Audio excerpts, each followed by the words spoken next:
Hi friends, இன்னைக்கு second பேபிக்கு 9 month முடிஞ்சு 10 மந்த் ஸ்டார்ட் ஆக போகுது. அவனுக்கு தடுப்பூசி போட நாங்கள் கிளம்பிட்டு இருக்கிறோம். அவர் 1 பைக்கில் எடுத்து நாங்கள் எல்லோரும் வண்டியில் போய்கிட்டு இருக்கிறோம். பால்வாடி தான் தடுப்பூசி போட போய்கிட்டே இருக்கும்போது கொஞ்சம் பயத்தோடு போயிட்டுருக்குறோம். கூட்டமாக இருக்குமா இல்லை ஃப்ரீயாக இருக்குமான்னு நினச்சிக்கிட்டே போயிட்டே இருந்தோம்.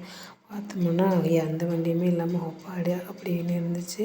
மெதுவாக உள்ள இறங்கி போகிற யாருமே அப்படியே போய்கிட்டே இருந்தோம். கூட்டமாக இருக்குதான்னு யோசிச்சுட்டே போயிட்டு இருந்தேன். உள்ளே போய் பார்க்குற டைமில் யாருமே இல்லை. சிஸ்டரும் கொஞ்சம் பசங்களும் மட்டும்தான் இருந்தாங்க. சரிடாப்பா, நம்ம வந்த வேலை சீக்கிரமாகவே முடிஞ்சிடும்னு அப்படியே யோசித்து சீக்கிரமாகவே தடுப்பூசி போட்டு வீட்டுக்கு வந்து சாப்பிட்டு மேங்கோ ஃபேவரெட்டு பேராசிட்டமாலை கொஞ்சமாக கொடுத்து சப்பி நல்லாவே குடிச்சிருந்துச்சான். அவனுக்கு ரொம்ப பிடிக்கும் அது.